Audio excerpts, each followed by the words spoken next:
Well, good evening and welcome back to Home Theater United. This is episode 41. I'm still Sam Poston, and tonight I have two amazing guests. First up is Home Theater Forum's own Brian Ralston. Brian, you want to say hey? Hey, So Brian's been on the forum probably as longer than I have, it was and like my big hobby when I was I in know college. I know, and we did get to meet a couple times out there in Hollywood, so we'll definitely bring that up soon. But with Brian is an amazing director, Chris Chanley. Chris, you want to say hey? Hello, hello. And Chris, do you go by the full three names, or is just Chris okay, or how do you prefer to be addressed? Chris is. I mean, in conversation, talking to friends and everyone and you, etc. Like just Chris is great. So, yeah. Okay, awesome. Well, Chris has directed at least four movies that I noted on IMDb. Originally, I thought this was your second one, but I got to watch your latest movie, Silent River, last night, and I loved it. It's definitely right up my alley, and we're gonna talk about that. Um, let's just jump in with Brian. Brian is the composer on Silent River, and those of you who have been longtime members of Home Theater Forum know that we like to promote Brian's work, and this one was great. Brian, why don't you tell us a little bit about how you got involved with this and what your work's been like on it and where you're going with it? Sure. I've known Chris now for a few years. We had never worked together professionally. Chris, in addition to directing, edits a lot for other people, even as well, not just his own projects. And he edited a film called Jasmine for director writer Dax Phelan. And there was a sound designer on that film, Lisa Fowle, who is a longtime friend of mine. I've known Lisa since the early 90s in college. And I met Dax through Lisa, which subsequently means I met Chris through Dax. And extrapolate that out of just kind of knowing about each other and seeing each other at events and hanging out with Dax and all this other stuff. I got to know Chris a little bit, and as Chris came up and was talking about this project that he was going to direct, and it's kind of a passion project that he was editing, he ended up reaching out to me and asking me if I was interested in considering scoring it. So that's kind of how Chris and I got together to start working on this project. And composer is always the last one hired in a project, so there was a period of time where Chris was off not only writing, developing this, but then shooting this. Like he didn't start talking to me about this project specifically until he was already in post and editing. Um, so yeah, so I mean, there was probably a good year there where he had kind of disappeared, meaning he was off working on this thing.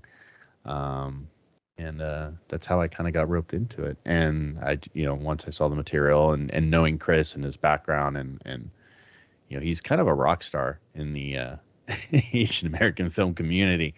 And I wanted to work with Chris and this seemed like a great opportunity. That's awesome. I know how relationship heavy Hollywood tends to be, and the one thing is I've watched your career. I've been hoping is that you're kind of on that trajectory, bigger and better. And this seems like a nice huge step for you, and I'm so proud of you. And I'm having listened to Thank and you. watched the music last night. I'm super proud of the work that you did, and I want to talk to you about the technical side of that a little bit, but certainly want to jump in a little bit with Chris and note that the film has been in at least a couple different film festivals, and you guys have gotten some awards. Can you tell us how you're feeling about the film? And it's just gone out to purchase on digital maybe 2 or 3 weeks ago when I picked up, maybe a little longer than that. So where are you at with this film, and how are things going with it? Yeah, it's an interesting time, Sam, because it's been a real, uh, labor of love for just about 4 years. And to be at this actual phase where people, instead of talking about making a movie or being constantly in the process of making the film, we can finally share it with audiences. And we were very fortunate to have about a 1-year run on the film festival circuit at places such as CineQuest, the Art of Brooklyn Film Festival, Los Angeles Asian Pacific Film Festival, a number of really wonderful fests like around North America, as well as the Paris International, et cetera. Anyway, so it was great because they were able to help frame the film and give us a context of the film as a participant amongst, this gathering of current films at these events. And we learned what our audience was. We learned how to identify our audience, like what was appealing, what messages we could convey, to connect with the right people, and that helped kind of prepare us for the commercial release of the film, which we know is like 1,000 times more exposure for the movie, which is where we're finally at. And I'm really grateful to be here after this really long process, right, from the beginning of getting through production with a finished film, through the festival circuit, and now we're available on home video on many major streaming platforms where people can actually see the film. So now we're at that point where it's really about trying to reach out to as many people as possible around the world to let them know, hey, there's this movie Silent River, and this is this is what it's about. This is our inspiration and our love for cinema as far as the genesis of the project. And if it sounds like something for you, then we hope you can watch it. So, do you have, for those who haven't seen it, do you have kind of a minute long elevator pitch about it? Because I don't want to give too much away because it's a journey. Yeah, it's tricky as far as not revealing too many of the key plot points and such. But the premise begins with a man who is on a cross-country journey, and he stops over at a remote desert hotel. And he's on his way to reconcile with his ex-wife, who's moved far away. While he's at the hotel, he encounters another woman who begins to intrigue him. She's another guest at the hotel. She's up to very peculiar business in and around the environment. He starts to, investigate. And the reason why he's intrigued with her at the outset is because she's in the spitting image of his ex-wife. And that's kind of the setup where things start to turn, and we begin to illustrate this other very subjective plane of reality within Elliot, the main character's head, and it's a film where we try to really use the vocabulary of the film to fully explore cinematic possibilities in a subjective human experience, in something that's relatable, right, as people, but that can only really be illustrated or shared in the context of the arts. So all of our collaborators on Getting Us, we just really wanted to really use our greatest abilities, our powers of filmmakers and creators to tell something that was original and something that is conceptually challenging, to convey the inner experience that we go through of trying to navigate the world that can be many times a lonely place, to exist. So that's what it is. Oh, that's a really awesome recap. For me, the fun of a lot of movies like this one is, figuring out what the rules are here, right? And you do such an excellent job of that through the tools available to you in cinema. And there's there's environmental things, there's emotional things, there's looks, and the actor's capabilities to keep you on your toes. And I think you mix it up really, really cool there. At one point I was thinking, is this whole thing like non-Euclidean? What's going on here? And you start to feel, like you understand what's going on, and then twists happen again. So I really love that about it. And I I I I wasn't sure that I could connect with Elliot, but I think I did connect with him at the end.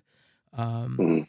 He is such a unique main character, and he's got problems of his own. He's got baggage that he's carrying both physically and emotionally, and I think that's a really really interesting story to tell. So congratulations for that. I like the hell out of it. So Oh, thanks. Yeah, and our lead actor Wesley Ng does a really excellent job inhabiting that character. And a big part of the expression of where he's at emotionally and internally is how he interacts with the environment.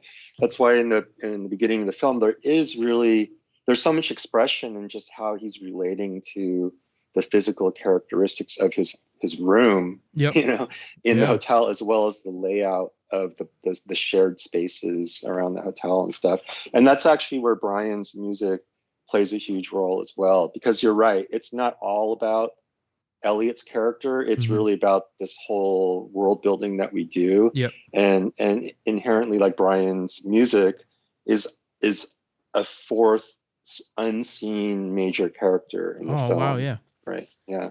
Yeah, I definitely wanted to jump in there, but you're right. The music does, it grounds it, right? It lets you know that you're still in the story, and helps you along to feel what you're trying to portray in the movie, and I agree with you that completely. Yeah, and sometimes it contradicts what you're watching, or That's true. sometimes it Yeah. adds an omniscient voice, Hmm. right? Um, but yeah, absolutely, it's there to support, but also add depth to interpreting what we're seeing.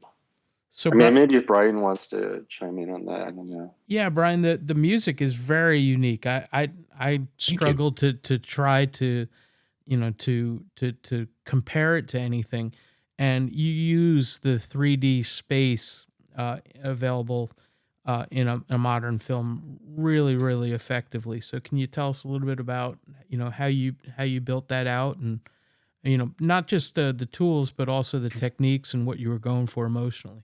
Sure. When we first saw the movie, kind of as an assembly, which was longer than what the final version was, it was temped with some things. It was certainly temped with what I would call more sound design music than melodic music in general. And I just knew that with the world building we were doing, while there are, we get to make our own rules for this world, the same thing applies to the music, right? And so there was one piece of music that Chris really had a strong connection with. It's a Chopin waltz that he kind of didn't tell me I had to include it, but kind of told me, like, we're probably going to play this over the end title. This is something that I kind of like as a piece. What do you think about it?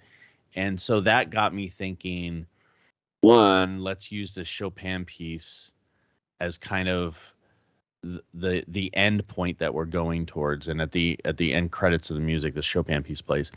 A lot of the score leading up to that, I've kind of deconstructed that Chopin piece. So from a melodic standpoint, there's elements out of that, even if they're 1, 2 note, 3 note little motifs that come out of that piece that are in the score. Second, when I think Chopin piece, I think piano. But of course, this world is very kind of almost dystopian in a way, that, or at least we learn that it becomes that. And so there's this instrument called a pianotron, which is basically an upright piano. You take it out of its box, you take off the keyboard, and you play it like a percussion instrument. So you Oh, that's can, really cool.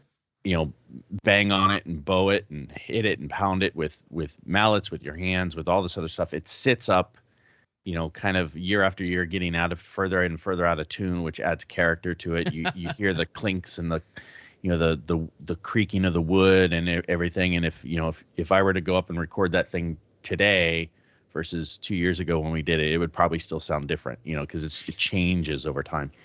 It kind So of looks like something that you would make in shop back in like sixth grade, yeah, but you weren't allowed to make it on classroom time. You'd have to come in during the breaks and like use the scrap wood that was like in the common dumpster thing. It's like really bizarre looking, but yeah, it sounds beautiful, and it's actually highly designed too. yeah. And so there's this famed percussionist in LA who has since passed, Emil Richards. He like he's the guy that did the Simpsons xylophone, the really fast, Oh, gotcha. Yeah. all that stuff. And so that's a lot of what he's famous for. He also did, Jerry Goldsmith's Planet of the Apes, and all the weird percussion stuff going on. In fact, I was told this pianotron was actually performed in Planet of the Apes. Like, that's kind of how long ago this instrument has been around. When he passed, he left all of his percussion instruments with this place up in Valencia called LA Percussion Rentals. And film score composers rent these things and bring them down to the Fox stage or wherever in town, Sony, and use these instruments in their film scores even today. So we took that opportunity. We rented out some time and went up, and I basically created a sample library of this instrument as kind of a foundation that we would build this score around. And so, there's electronics in the score, of course. You can, if you're a composer and you're familiar with sounds and synthesizers, you'll probably pick out certain things that I've used. But an awful lot of the sounds and textures and beds of things that we did came out of that pianotron. And then me taking it back and stretching it, playing it in reverse, pitch shifting it, doing weird things to it, kind of gave us a sound that we have. And if symbolically, again, if you think about it, it's a deconstructed piano, playing it not like a piano. So you have that as a foundation, and we have some classical instruments like viola and clarinet and bass clarinet, and some fabulous musicians, LA studio musicians that have played on Star Wars and Mandalorian and everything else that's being recorded in LA, are playing on our little film too. So we have Phil O'Connor on the clarinets and Andrew Duckles on viola, and we recorded them basically one at a time. We were in post-production during the pandemic on this, so there was a lot of work done, kind of people coming over one at a time, sitting in a little room recording things, and then me putting it all together in the computer to kind of make it sound like we were an orchestra in the room. But we weren't. We're That's not amazing. a studio picture. We're a small independent production that is trying to do the best with what we have. And so that became, kind of our process. And, there's elements of this score that are very sound design heavy and almost horror film like in a way. There's elements of the score that I think are intended to be very beautiful. There's even one scene, Sam, I don't know if you remember, I'm not giving too much away, but there's a scene where the character of P2 plays this music that sounds like a jazz piece with a trumpet, whatever. Yeah. That is actually a piece of score that I wrote. That is the piano. It is the Chopin theme, just arranged and done like a jazz piece played on, and that's me playing the flugelhorn. And That's so, amazing. it sounds like a piece of music you would license out or whatever, but it's not. It's actually score, and it's melodically another arrangement, another development of our theme from the movie score, kind of put into what we're doing.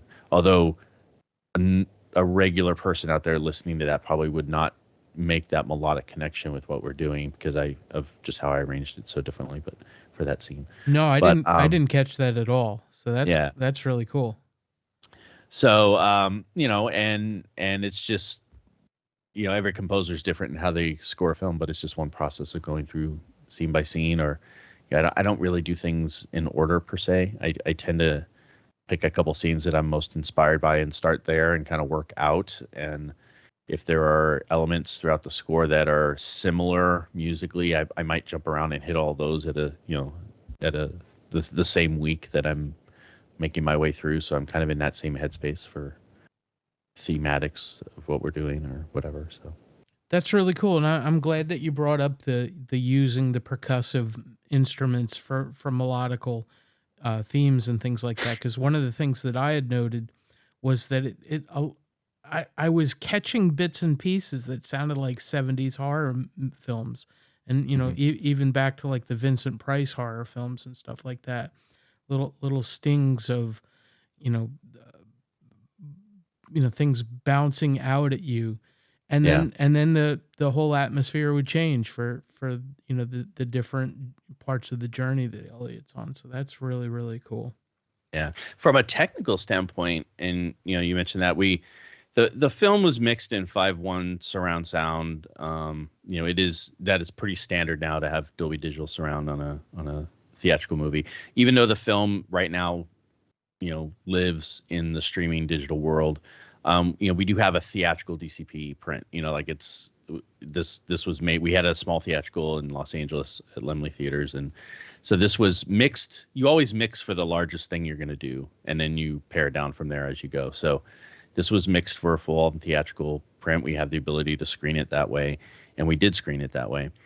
Having said that, it was just regular surround. And, here I am, the technophobe of music, going regular surround. But we were in 5.1 surround. It sounds great.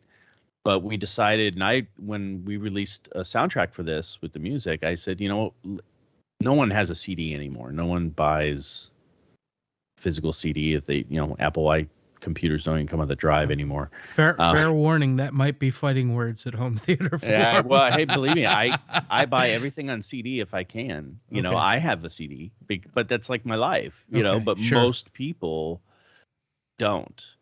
And so I'm like, well, if it's not going to make financial sense to go through all the production and the authoring of a CD, how can we make a digital only release of this special or different?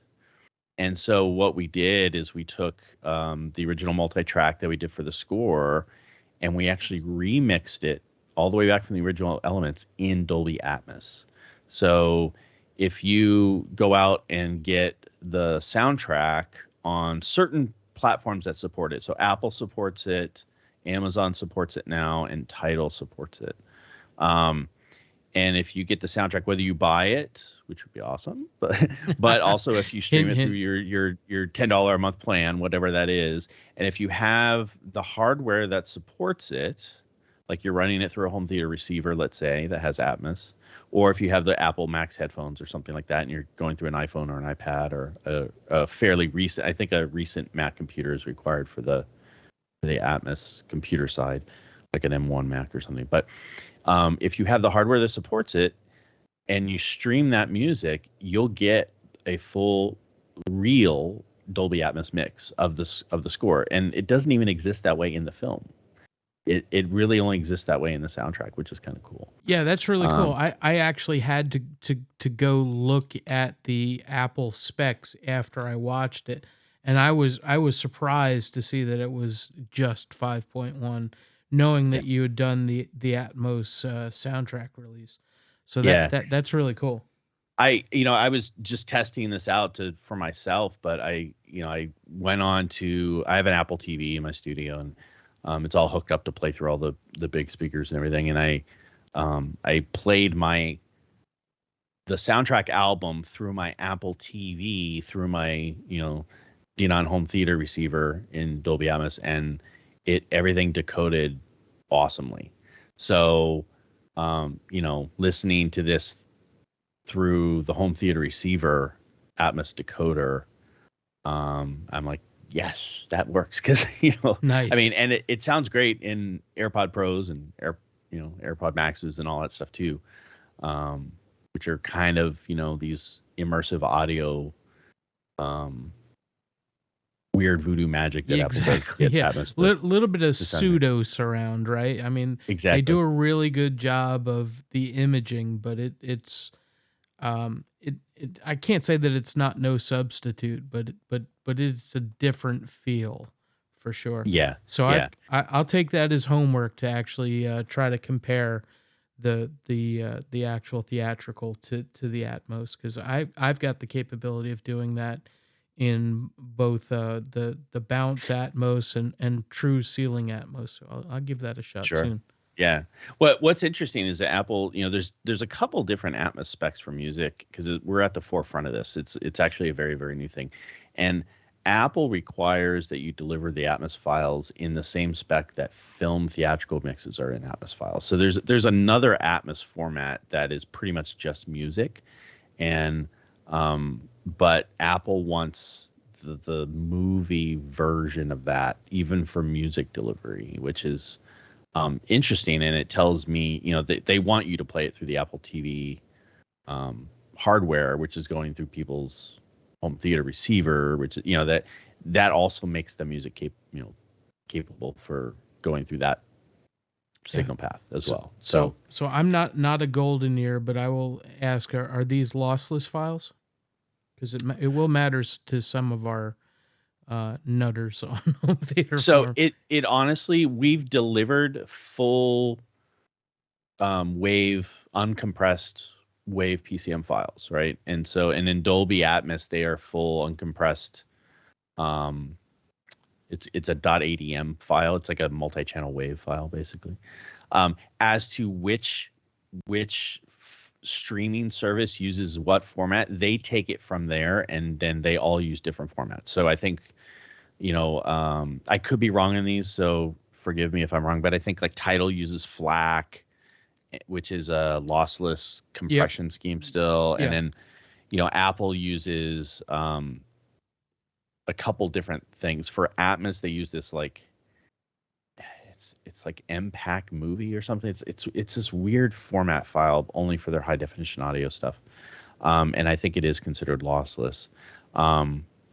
And then I'm not sure what Amazon is using. So we don't have control over it, but what we delivered was the wave uncompressed file. So you send the masters to all of the things, and they're Correct. in charge of how it gets sent out after that. That's really Correct. interesting. Correct. So turning back to Chris, this is your fourth film, and I will be honest and say I haven't seen your previous three. I did get a little glimpse at Yellow, which I guess is up on some third-party sites that aren't exactly legit. So what can you tell us about your journey and how you approach being a director, and what was important to you in the directing experience for this film? Yeah, I come from a first generation Korean American family, and I somehow found my path through film school. I came here to Los Angeles to go to USC Film School in the mid 90s, and I made my first feature after many attempts and lots of trials and tribulations. In 1997, I released my first independent feature film called Yellow, about a group of Asian American teens in Los Angeles, and this one harrowing graduation night that they had to go through. I grew up in the 80s, so it was very much inspired by, like, say, John Hughes films or other kind of youth-oriented American films, and I wanted to put my spin and my sort of take on it as an Asian American that hadn't really seen my story reflected on screen, front and center at that time. So I've been working steadily in independent film as an editor, producer. I've directed a few other features, as well as many shorts, etc. But through these, few decades, I've been able to see the world change, as well as the changes that I've gone through in through the years, and my interests as a filmmaker have been evolving. When I first started out, I was very much focused on the identity film, right? And very much front and center Asian American issues, which are still very important to me. But that sense of infusing an identity, a purpose of an identity film in my first film, Yellow, was where I was at that point, And I think what's really happened through even very recent years is we've been able to see that really blossom. And now Asian Americans really are a part of the conversation. And there are many stories to move beyond these very important identity stories, but there's many other things that we could explore. And that, for me, is the true freedom of an artist, right? Is that ability to really go anywhere that your heart brings you towards. So, somehow through the years, I've navigated my way to Silent River. And along this journey, I've been working constantly as a writer, editor, producer, etc. And with Silent River, I really wanted to make a film that showed where I was at now, circa 2021, 2022. Sure. And I've grown a lot as a person, as a filmmaker, and I wanted to make a film that would fully engage and interest me and my sensibilities, and hopefully in a way that could be shared with others in an entertaining way, right? And the reason why I got into this business was when I was a kid and I saw David Lynch's film Blue Velvet in the theater, and I saw that I didn't know what it was going to be like. I had no expectations, and seeing that film in person like changed my world, and made me want to become a filmmaker. And in a sense, Silent River for me was coming back to that beginning of wanting to be a creator and to be a world builder and to bring an audience into something that was very specific and subjective, and something that you could forget about the fact that we're an independent, scrappy, low budget film. This film could have only been made by the participants, by our lead actors, by Brian, by the key collaborators like our DP Norbert Shea, and lots of other people, Eric Jolly, our sound designer. No one else, no matter how much more or less money they had, could have made this film. It had to have been made by us. And I wanted to really put my stamp on it as a director, and so that's kind of what brought me here was trying to make something that was very ambitious, that was very well executed, that would have a strong sense of visual narration from beginning to end, and it was that challenge that we were striving to reach towards. Well, I think you succeeded on all those fronts. One of the questions that I had for you is that at least one, if not two, of the reviews that I read called it very Lynchian, and there's certainly an element of that, but I wouldn't say that there might be influence there, but no cribbing. So what's your take on the film being called Lynchian? Do you take that as praise, or do you want to say no, this is my own take on it? I mean, I am a huge fan of Lynch, but it certainly was not an intentional thing. And I don't think there's anything about it, even in hindsight, that could be said to be directly parroting or reflecting something that Lynch has done. I think it does help, though, in a way. Calling it Lynchian is a tool, right, of communicating how a sense of the film in a shorthand way, right? And I think when you think of a Lynch film, you're thinking of a very specific universe that has a degree of absurdity to it, Sure. but also it. So as I was saying before the power outage took us out, um, I think that fans of Lynch will love this film, but I don't think anybody will watch this and say, "Oh, this guy's trying to be the next David Lynch." There's nothing there to hang that hat on. So I think you've got a unique vision. I think a number of the reviews called this deeply personal, and obviously I don't want to dig into your personal background or anything like that, but do you agree with that take on it? Yeah, I do. I mean, I really wanted to draw from within during the writing and the planning stages of the film and everything, um, and I think there are themes within the film that can be seen uh, as primary themes in virtually all of my previous works. So those things aren't always intentional, by the way. It's where your heart guides you, right? It's the things, Sure. the Yeah, yeah. issues or the ideas that you're most interested in, or that are the most important to you. So I do see that as a recurring. I do see common themes recurring in my work for sure. Well, I'm gonna have to dig into that back catalog, so maybe that's a topic for another day. Speak. I'm hoping one of these days the Criterion Collection will actually Oh, release Chris's Yellow, because it is that significant of a film, not just for him, but I think for filmmaking and Asian American film community in general. And I think at this point in history, it would actually be a perfect film for Criterion to do. oh, that sounds awesome to That's me. that's that's what I'm hoping. I don't know how to make that happen, but maybe Ooh, Chris has some update on. things.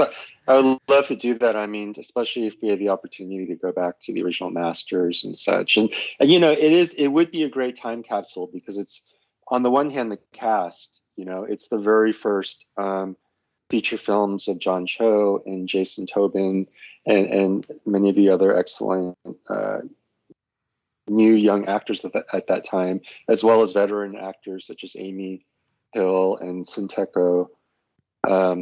And it does kind of capture a very specific period of time in Asian America, as well as in films about Asian Americans. So I would love to be able to preserve the movie. Well, I don't have any juice with them, but I will tell you that Criterion is a really good friend with the Home Theater Forum, and they have hosted me That's and awesome. Ron Epstein up there in their main offices in New York.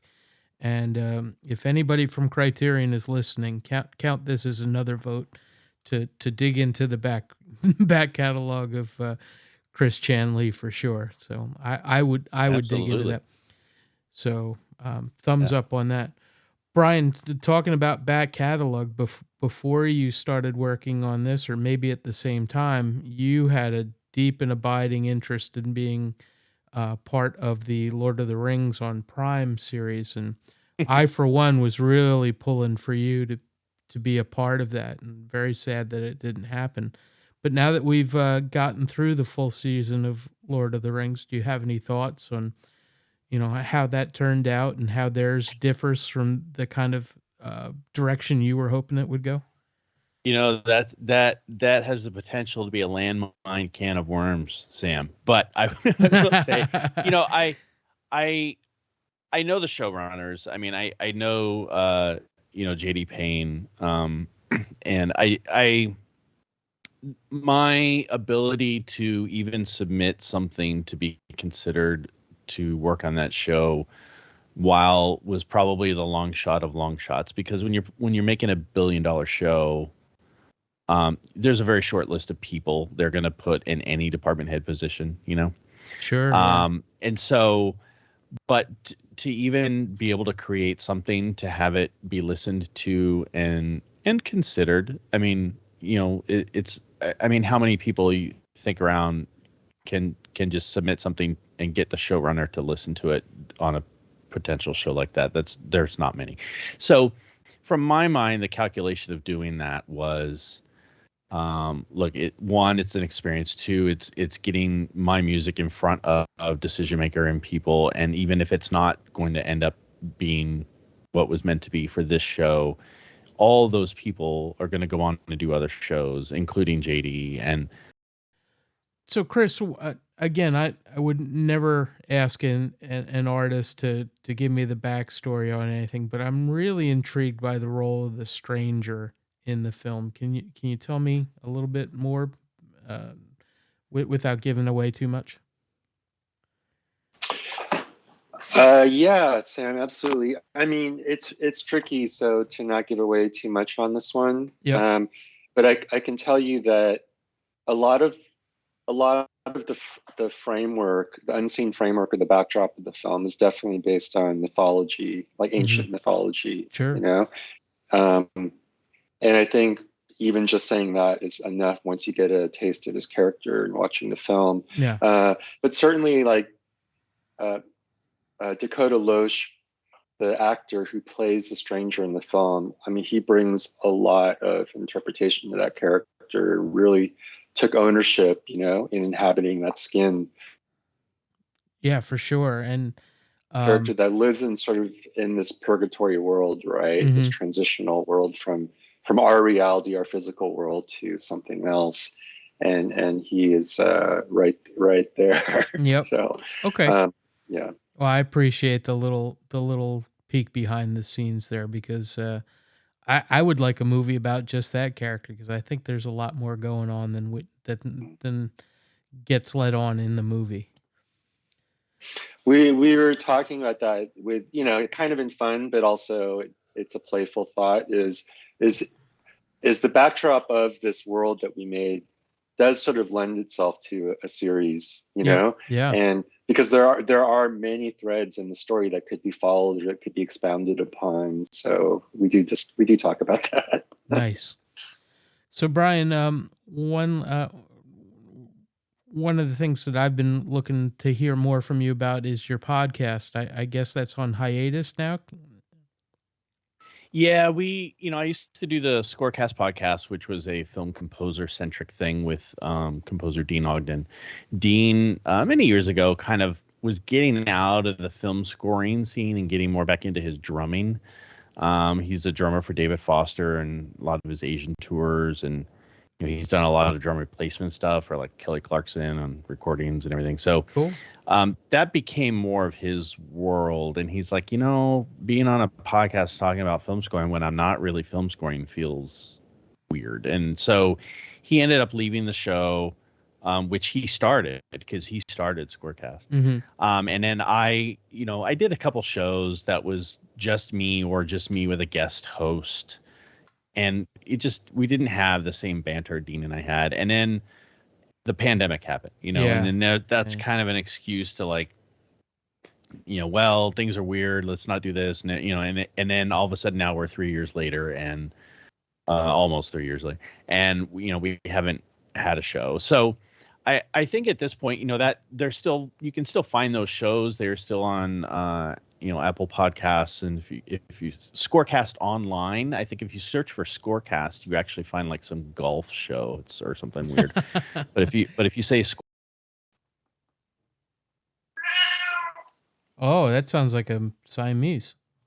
I was going to mention you earlier. Chris has a senior cat. Oh, nice. That is pretty vocal. Yeah, he just woke up. That's cool that you mentioned that, Sam, because he looks like a common black cat with like the little white thing on his chest. So a tuxedo? His hair. Yeah, tuxedo cat, exactly. Yeah. But I do a Bombay tuxedo cat, actually. Okay. So I do suspect that he has a little bit of Siamese in him because he's like extremely talkative. Yeah, they're usually chatty. Yeah. Well, before that interruption, Brian, you were telling us about the James Horner news that you broke. Scorecast was one of the first media outlets, I think, to really break the story that James Horner was scoring the Spider-Man movie that he was scoring. So,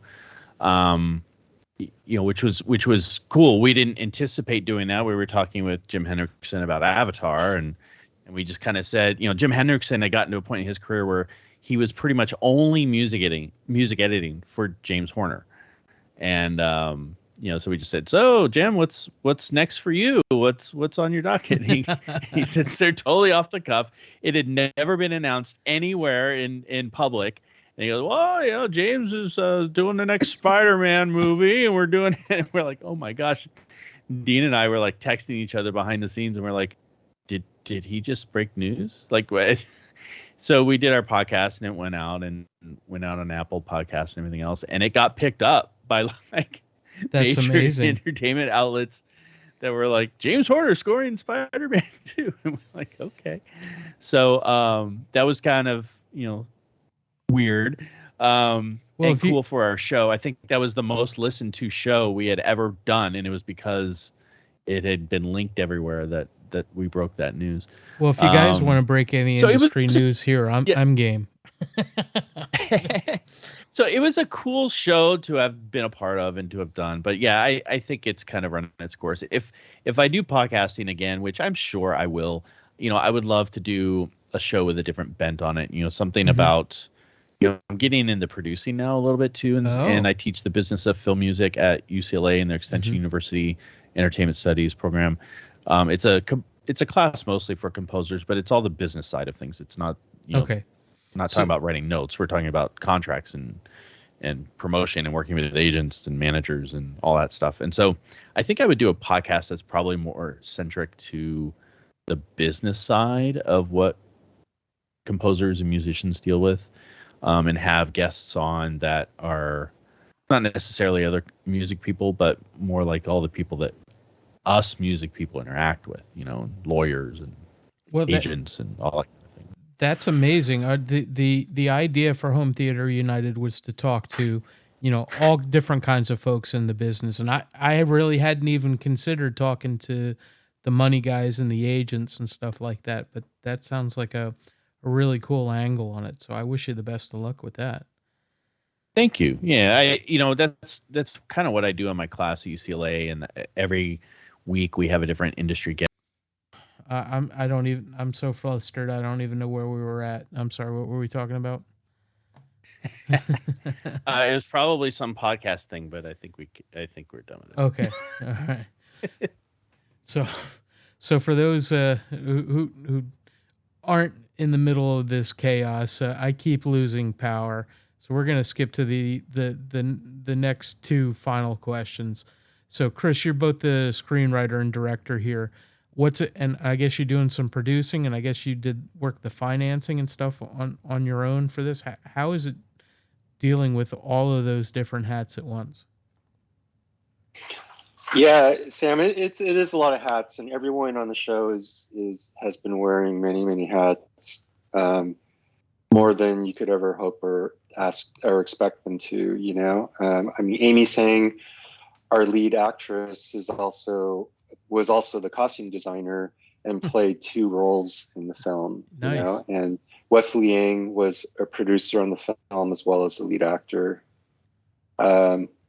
So yeah, I mean, I wrote, directed, edited. I'm one of the lead producers on it.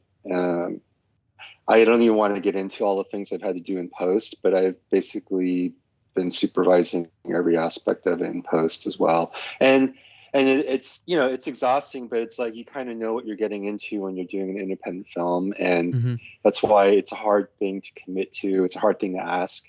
And you look for really talented, committed people because it's the only way that you're going to get through it. Well, that's amazing. What's the cat's name? That's Chaco. And, Chaco, nice. He was my assistant editor. Really, definitely moral support throughout the process. So he was in. I have Chris, by the way, is literal. He credited Chaco. Oh, as nice. His assistant editor. Yeah. Like if you watch the credits of Silent River, you'll see assistant editor Chaco, and that's Chaco saying, "Make sure you tell them that I helped you." So wow, I actually have two tuxedos wandering around my legs right now, wondering when I'm gonna get out of here because I'm down in my basement recording this, so they're not used to seeing me down here unless a movie's on the screen. So my final question is the same for both of you guys. What's up next for you? Let's start with you, Brian. There was another film that I kind of finished around the same time as Silent River. I was kind of toggling back and forth, and it's called About Him and Her. This is a tiny independent film that has already had a 1-week theatrical in Los Angeles, but its commercial release kind of to streaming or digital has not happened yet. It will most likely happen in the first half of 2023. And cool. It is also an amazing film. Could not be more different from Silent River. It is a love story. It is kind of a unique love story about two people who phone lines get crossed and they end up talking to each other in 1989. Old school phone, like long cord stretched around across the room, phone conversation, right? Yeah. And one is in Chicago, one's in Michigan, and the phone lines get crossed, and they end up having a conversation with each other somehow, and that conversation turns into like 2 nonstop days of talking with each other. And it's a unique film because most of the film is that entire conversation between these two people. Wow. Okay. The film, outside of a couple ancillary characters, the film only has these two people in it. One unique thing about the film is that, and I don't want to give away the crux of this film, that is why this happened, but the actors in the film did not meet each other during the production. Oh, that's really cool. But they were in the room together at one point, and they were having scenes together at one point. But they did not know who each other was, and they did not see each other until the world premiere happened. That's amazing. Year. Well, keep us at Home Theater Forum and Home Theater United up to speed on that.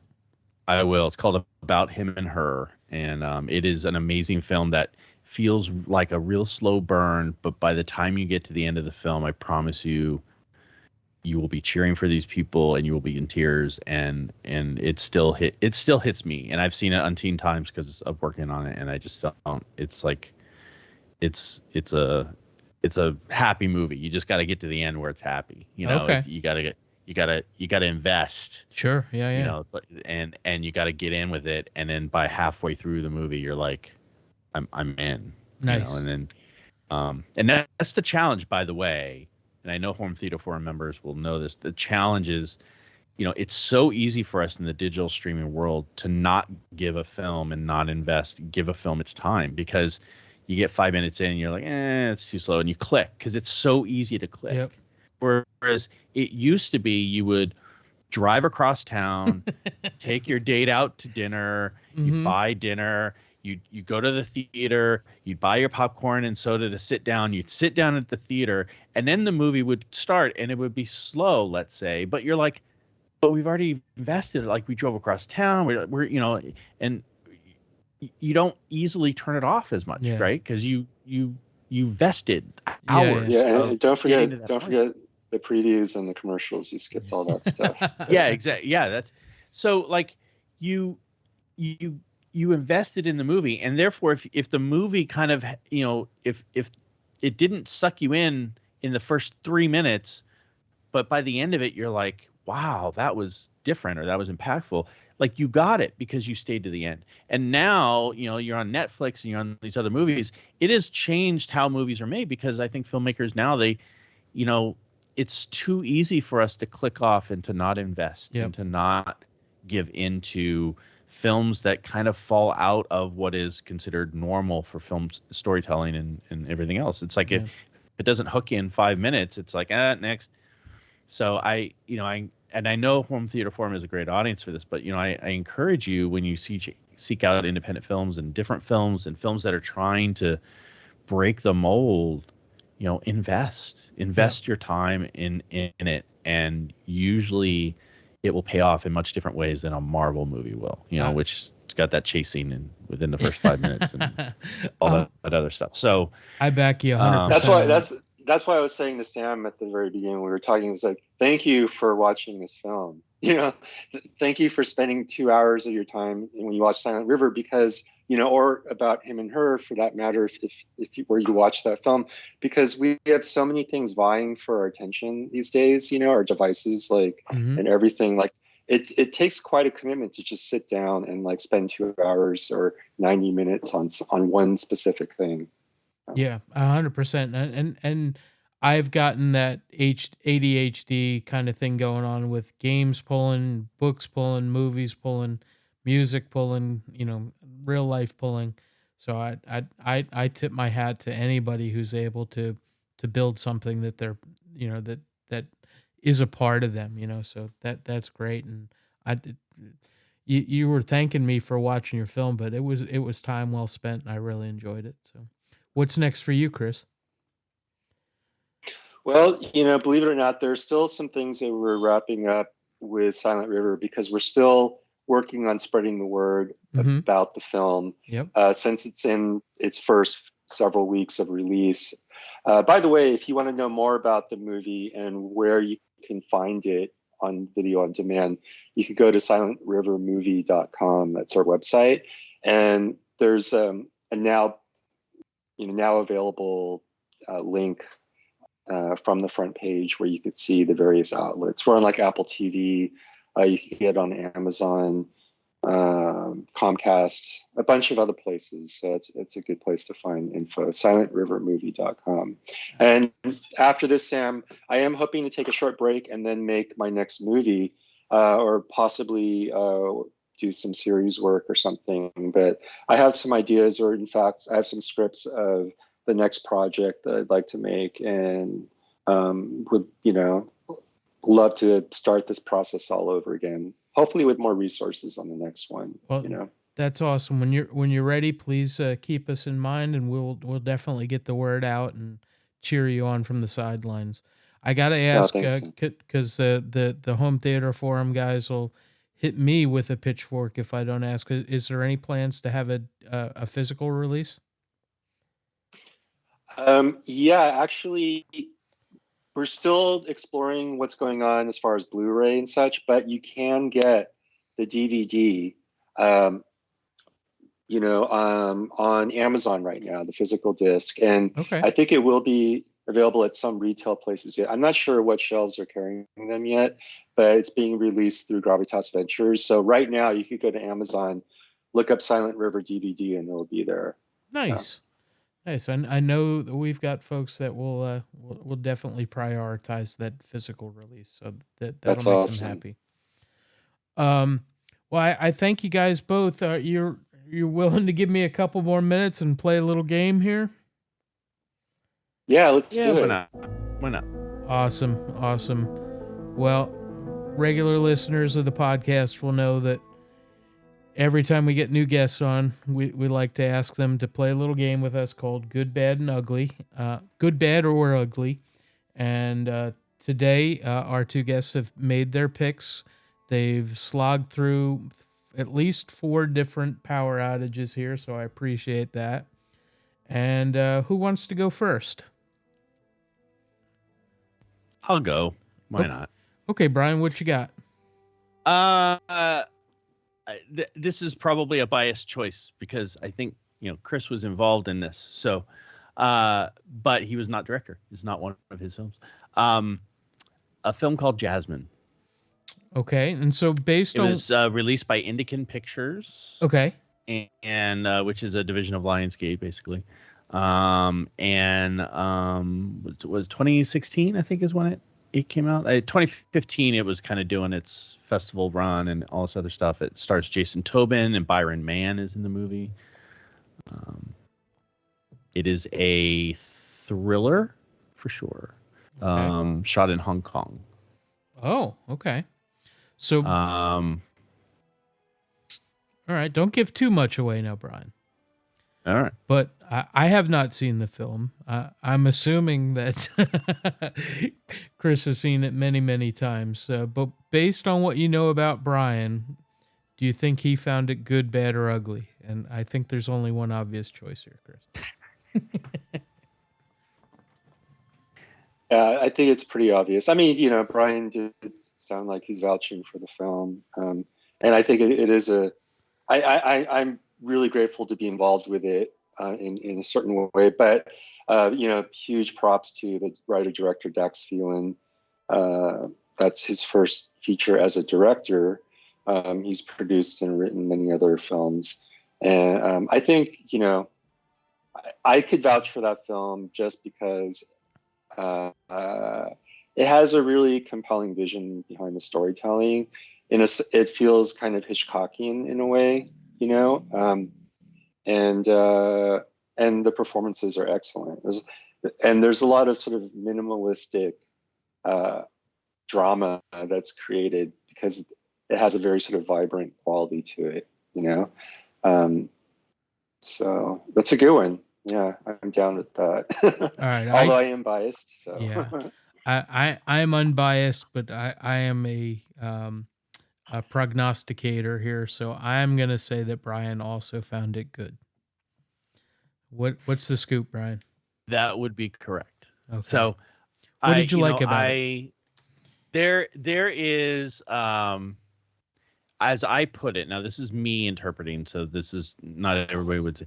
There's an M. Night Shyamalan like twist in this Jasmine movie, Dax Phelan's Jasmine. But to me, the problem in me saying it that way too is that I feel like M. Night's movies have such a twist that they make it's hard for me to want to rewatch them, right? It's like they're amazing when you first watch them, you get sucked in and there's a twist and you sit there with a gasp and you're like, but then the next time you watch it, so you don't get the same hit and you don't get anything. There's something about Jasmine to me that is compelling every time I've watched it. And despite the fact that there's something that will change your perspective towards the end of the movie. And so I just think it's a really well done movie. And then also coming over the years to learn how they filmed it and how they shot it. And there's an awful lot of guerrilla filmmaking in Jasmine, and just kind of, going to Hong Kong without permit and the crew of 3 or 4 and just shooting some stuff. It's like there's an awful lot of that in how they pulled it off. And it does not look like that at all. I mean, the film looks great, and Chris is biased because Chris edited the movie, even though it's a Dax Phelan written and directed movie. So I think they did a fantastic job on that movie, and I would encourage everyone to check it out. It is also available on Apple TV and the Amazon Prime type stuff. I'm not sure if I think it still has to be purchased or rented, but it's I promise you it's worth it, and it's not that much. So it's called Jasmine, directed by Dax Phelan. I will definitely add it to my 2C list, which is probably about 300 films long, but we'll put it up there near the top. So you mentioned Hong Kong. My movie is also a Hong Kong movie, but apparently a very, very different genre. So I'll jump in here and say that my movie is Infernal Affairs. It's a 2002 Hong Kong action thriller, and it was remade as The Departed in the U.S. Have either of you guys seen either version? I've seen The Departed. I have not seen Infernal Affairs. I saw Infernal long enough ago that I can't remember a lot of it. I've watched The Departed a few times recently, so I like both films actually quite a bit. I just don't remember. I couldn't tell you beat for beat what happens in Infernal Affairs, but I remember liking it. But I think I enjoyed The Departed more. That's fair. I will tell you just a little bit about the film. It's essentially the same plot as The Departed. A gang, whether it be Boston or Hong Kong gang, infiltrates the police training academy and puts one of their own in, and so it's a kind of mole versus mole thing. So there's moles from the police in the gang, and moles from the gang in the police now, and who's going to come out on top. Right. And it was made into a trilogy, and I'm reviewing the trilogy, and I'm way behind in getting my review into home theater form, which is not a reflection on whether it's good, bad, or ugly. Sure. So based on what you know about me, which is very, very little, what do you guys think? Did I find it good, bad, or ugly? From what I know about you, Sam, I would say good, because I would think to me, an obscure film from a North America perspective, you would probably prefer original versions of things. You would probably prefer, like if you knew Departed was based on this, you would probably seek out and want to read that, and you would probably enjoy the original version, so to speak. That would probably be my guess for you. That's fair. What do you think, Chris? Oh, interesting. How far into it are you? Oh, I watched the first of 3, and I will note that this may influence your answers. It is part of a Criterion Collection release. And have you seen The Departed as well? Because I want to know if you're. Yeah. I can't say. Okay, fair enough. I'm learning. I'm still learning the rules. Sure. Well, we make the rules up as we go along, and the points don't matter. So perfect. I like to do that. Yeah. Wow. Yeah. I have little to go on right now, but I would say I love to play contrarian, but I do think that you like it so far. That's my gut. Yep. Okay, fair enough. I love this version, and I cannot, without rewatching The Departed, and I have seen it, say which I preferred. But they are very similar in beats, shall we say, if not the actual contents. But Good. It's tense. It's funny.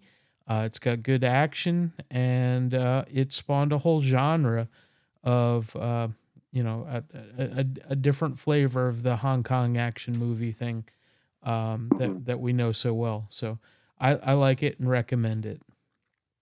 Awesome. Yep. It's a good So one. give it a Hmm. shot. Good to know. Can't go wrong with the criteria. Well, you can kind of go wrong with the criterion. There's a few stinkers in there, but for the most part, 90% plus triple A. Nice. All right. Awesome. So, which brings us to Chris. Oh, wow. Okay. Um, I had a few things. I wasn't really committed to anything, but this is not a two-hander, but I do want to say that the film that Brian was talking about earlier about him and her, I have nothing to do with that project, but I'm friends with Brian, I'm friends with Dax Phelan, who was executive producer on it. And so I went to just go see a preview screening of that film in the theater, and it is really a remarkable independent film. Like it's totally, you just get. I was hooked in five. I was like, okay, 5 minutes in, I'm enjoying this ride. They got me. You know, Wow. I felt like I was in good hands, and it's a really fun movie with fantastic performances, beautiful cinematography. I think what I don't know how to position the film because I have nothing. Again, like I'm just like an audience member, but for me, it captures the spirit of the 80s without Okay. being, without being like, Stranger you know, Things.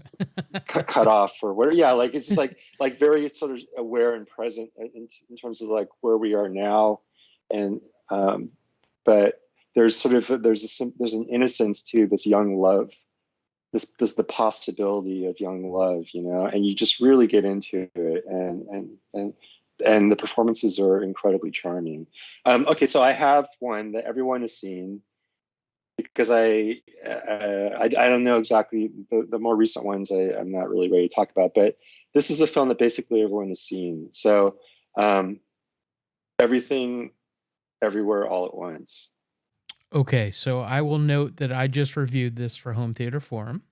Okay, so I Uh, didn't hear or read or listen to that one yet. okay. So No, that's written only, so and it's okay, relatively good. brief. So, Okay, yeah. so Brian, you've seen this one? I have not, believe it or Okay. not. Well, Okay, that's even better. So, yeah. I have seen it, but don't really know Chris well, and you haven't seen it and do know Chris a lot better than I do. So I'm gonna let you guess first whether you think he thought it was good, bad, or ugly. I actually haven't talked with Chris about this film much. I think we talked about it coming out and going to see it, but I didn't. I'm gonna think Chris appreciates the wackiness of it, but I'm gonna think that Chris doesn't love the movie.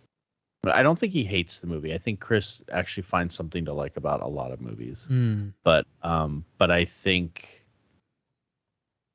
I'm gonna say for Chris it was more of a miss than a hit.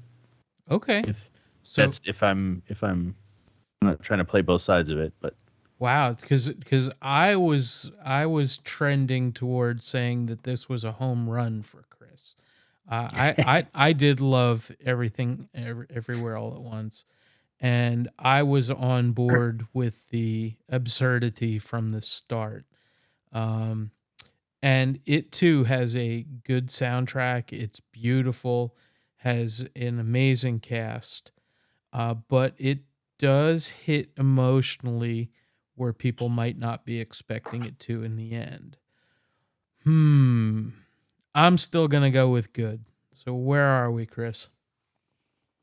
Yeah, so it was an interesting experience seeing that film, and I saw it in the theaters. And you guys are both not wrong in any way, and but it made me really like aware of various kind of mixed feelings that I had about the film. That being said, great performances, some really fresh ideas in the storytelling. amazing filmmaking. Like I was in awe of the filmmaking, and I've been fans of the Daniels for a long time. I saw a few of their shorts like from many years back and stuff like that. So the whole everything that they executed is just like amazing. So I recommend the film. I think people should, if you haven't already seen it, it's like a huge hit, right? But I could totally recommend the film. But I guess the reason why it was a head scratcher for me was I was like oddly kind of bored during the action sequences, you know. But then when we got to almost like the cutscenes in between, or you know, when we got to really flesh out more of the story and the characters, like I was really involved, and I think I cried like 4 times in the movie while watching it. You know, it was wild. I'm a But, crier, yeah. so I'm with you on that. So Gotcha. Yeah. The family story was amazing, and the performances. I think the reason why the action stuff didn't work for me, because I do love action films, mhm. was because with the metaverse component, literally anything could happen. It felt like, Yeah, and because of that, you know, to me that lessened the impact of those proceedings. So. okay. Well, But you know, I know maybe I just saw it in the bad day. I've only saw that one time in theater. Maybe it was just a bad day for me because maybe if I was in the right mood, that actually it could have just been really fun, and I could just like not try to overthink it and just go with it, you know, a little bit more. But I don't know why I was just a little bit bored in with that part of the content. well, You know? But it was amazing. It was amazing. Yeah. I've been there too. I've been the one guy that will be in a theater, and this happened on a home theater forum visit to Vegas. I was the one person in the live theater for the Beatles' Love.